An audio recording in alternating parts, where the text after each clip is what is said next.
से लोग आज ज्ञापन दे रहे हैं? मौजूदा जो सरकार है, मेरा नाम इनामुल हसन है, मैं जोधपुर से हूँ और घाटमी का नासिर जुनैद प्रकरण में जो टीम थी उसको मैं एक सक्रिय सदस्य हूँ और सारे ही सदस्य जितने भी यहाँ पे मौजूद हैं ये सभी लोग घाटमी के प्रकरण में डिपार्टमेंट है, डिपार्टमेंटों में जैसे आम ग्रामीण जो लोग आते हैं अपने काम के सिलसिले में उनसे उनके जो काम हैं वो बिना पैसे के दिए नहीं होते हैं। और उसके अलावा हमने जो ज्ञापन पत्र में जो हमने मुद्दे अंकित किए हैं वो इस तरह से हैं, जैसे राजनीतिक संरक्षण जिन अधिकारी कर्मचारियों को मिला हुआ है वो 3-3 साल से यहाँ पे जमा हुए हैं। मैं नाम लेकर भी बताना चाहूँगा, जैसे प्रदीप यादव जी थे, पिछले 3 साल से कामा में सीओ की जिम्मेदारी निभा रहे थे और कितने सारे मुकदमे मतलब उन्होंने फर्जी दर्ज किए हैं और उनके नेतृत्व में बहुत सारी चीज़ें हुई हैं। तो ये सारी चीज़ें हमने अंकित की हैं ज्ञापन पत्र में और उन चीज़ों को बताने की कोशिश की। जिस क्षेत्र में लगातार चोरियां हो रही, कामा में अभी चोरियां हुई है हनीफ मेडिकल स्टोर और उसमें, ये सब एक तरह से प्रशासन की निष्क्रियता को दिखाता है। और ज्ञापन का जो नेक्स्ट बिंदु है हमारे जिस क्षेत्र में राजनीतिक संरक्षण के द्वारा बलात्कार के झूठे मुकदमे दर्ज कराए जाते हैं, फिर पुलिस द्वारा अपने आकाओं के संरक्षण में मोटी रकम लेकर एफआईआर दी जाती है। जिस मुकदमे में आरोपी रकम का इंतजाम नहीं कर पाता है उस मुकदमे में यदा कदा चार्जशीट पेश की जाती है। क्षेत्र में नौजवान तबका OLX फ्रॉड में मशगूल है। जब कभी बाहर के राज्य की पुलिस अमला मुलजिमों को पकड़ता है तो क्षेत्रीय जनप्रतिनिधि अपने पावर का इस्तेमाल करते हुए अपने प्रतिद्वंदियों को OLX के मुकदमों में फंसा देते हैं। उसका जीता जागता उदाहरण कठौल के जमसी और ऐसे बहुत सारे लोग हैं जिनको नाजायज फंसाया गया है। हैदराबाद तक की पुलिस लेके गई है और उन्होंने मोटी रकम देकर अपना पीछा छुड़ाया है। जिस तरह से भी उन्होंने अपने आप को बचाने का जो प्रयास किया है। क्षेत्र में सड़कों की हालत बहुत खराब है। खराब सड़कों की हालत का मुख्य कारण ओवरलोड वाहनों का आवागमन है। क्षेत्र की सड़कें गड्ढों में तब्दील हो गई हैं जिनमें बरसात के समय पानी भरा रहता है। खुले मौसम में भारी वाहनों के आवागमन से धूल का गुब्बार उड़ता है जिससे आसपास के आबादी वाले लोगों को सांस लेने और उस वातावरण में रहना मुश्किल हो गया है और बहुत सारी बीमारियों से धीरे धीरे वो बीमारियां आ रही हैं। और ओवरलोड से एक इलाके के आम आदमी को किसी भी तरह का कोई फायदा नहीं है सिवाय जनप्रतिनिधियों की लूट के। नाम भाई आपने ये कहा था कि कोई भी अगर कोई इंसान काम करवाना आता है तो बगैर पैसे का काम नहीं होता है। आपको क्या लगता है कि खुद जो अधिकारी हैं वो पैसे लेते हैं या उनके ऊपर पीछे से दबाव बनाया जाता है? अधिकारी भी पैसे लेते हैं, बाबू भी पैसे लेते हैं और मेरे पास उसके सबूत हैं। मैं खुद उसका विक्टिम हूँ। मैंने डिस्क्लोज नहीं किए, वक्त आने पर मैं सारी चीजें डिस्क्लोज करूंगा। मेरे पास एक किसी काम से जिस अधिकारी का मेरा पाला पड़ा है, जिनसे उन अधिकारियों ने मेरे से जितने भी अमाउंट की डिमांड की है उस तरह के तथ्य मेरे पास हैं, सबूत हैं और उसके बावजूद भी मेरा काम लटका हुआ था और फिर मैंने उस काम का फॉलोअप करना छोड़ दिया।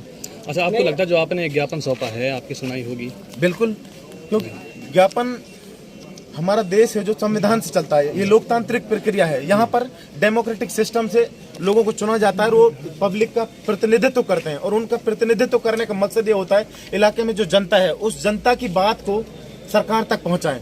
और हमारे पास उसके अलावा बहुत सारे माध्यम हैं, ईमेल है, व्हाट्सएप है, सोशल मीडिया है, ये बहुत सारे माध्यम हैं जिनके माध्यमों से हम अपनी परेशानियों को सरकार को अवगत करा सकते हैं। अच्छा, अभी अताउल्लाह को गिरफ्तार किया है, उसके बारे में आप क्या कहना चाहेंगे? उसके बारे में ये कहना चाहूँगा, जैसे मुझे वीडियो से विदित हुआ है उसमें पुलिस प्रशासन ने विधायक जाहिदा खान के समर्थकों के साथ भी पत्थरबाजी की है और अताउल्लाह के जो समर्थक थे उन्होंने भी पत्थरबाजी की है। अताउल्लाह ने अपने समर्थकों को काफी समझाने का प्रयास किया था लेकिन उसमें जोश में नौजवानों ने होश खोया और उनसे वो गलती हुई और जिसके कारण उन्हें गिरफ्तारी का मुंह देखना पड़ा।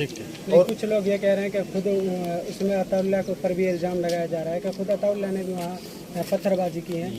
नहीं, ऐसा नहीं है, बिल्कुल सरासर गलत है। अताउल्लाह बहुत समझदार आदमी है, ऐसी गलती वो नहीं कर सकता है और उसके ऐसे कई वीडियो वायरल हुए हैं जिसमें ये विदित होता है, साबित होता है कि उसने वहाँ पर जो गैदरिंग थी उसको समझाने की कोशिश की। लेकिन एक और भी है, वहाँ पे 2 पार्टियों में पथराव हुआ था। पथराव तो नहीं कह सकते, एकदम ढल चले थे क्योंकि खेतों का मामला था।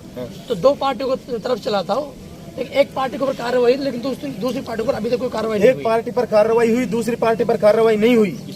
स्थानीय विधायक जाहिदा खान यही चाहती है, हर गांव में गुट बनाना चाहती है, हर गांव में गुंडागर्दी चाहती है, 2 भाइयों को अलग करना चाहती है। यही उनका उद्देश्य है, यही उनका मकसद है और वो इसमें कामयाब है। और अभी क्षेत्र में हमारे यहाँ पे खुले और दूसरा जो ग्रुप है वो जाहिदा समर्थक है और मोनू मानेसर के जो मुखबिरों का जो खुलासा हुआ है वो भी घाटमी का गाँव के ही लोग निकले हैं।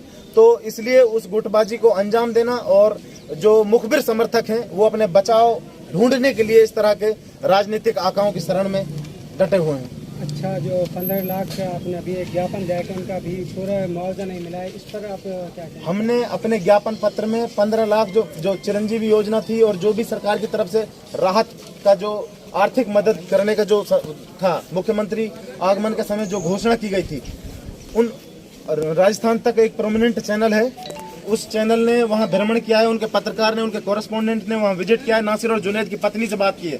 उनकी पत्नी ने बताया है कि जो 5-5 लाख रुपए अशोक गहलोत साहब ने हमें दिए हैं, वो 5-5 लाख रुपए हमारे बच्चे जब 18 वर्ष के हो जाएंगे तब जाकर हमें प्राप्त होंगे।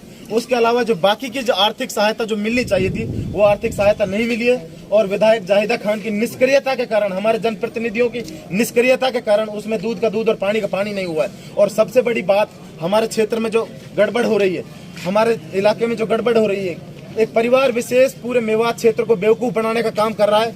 अभी हम सब लोगों ने देखा था सोशल मीडिया में, चौधरी जाकिर हुसैन रिकमेंडेशन करते हैं, अपने स्टेटमेंट में एक तरह से एडवोकेसी करते हैं और बिना तथ्यों के आधार पर, बिना सबूतों के आधार पर कांग्रेस एमएलए मामन खान को गिरफ्तार कराने के लिए, और उसके बाद वह विधानसभा क्षेत्र कामा में चौधरी जाकिर हुसैन का भांजा और चौधरी हमारी विधायक जाहिदा खान का बेटा उसकी रिहाई की मांग करता है। ये देखिए कितना बड़ा दोगलापन है। एक ही परिवार के लोग, मामा गिरफ्तारी की बात करता है और भांजा रिहाई की बात करता है, ये हमें समझना होगा। तो आप इसके बारे में क्या कहेंगे, जो मामा एक तरफ तो गिरफ्तारी की बात कर रहे हैं और एक तरफ इस परिवार ने दोनों Like, share and subscribe.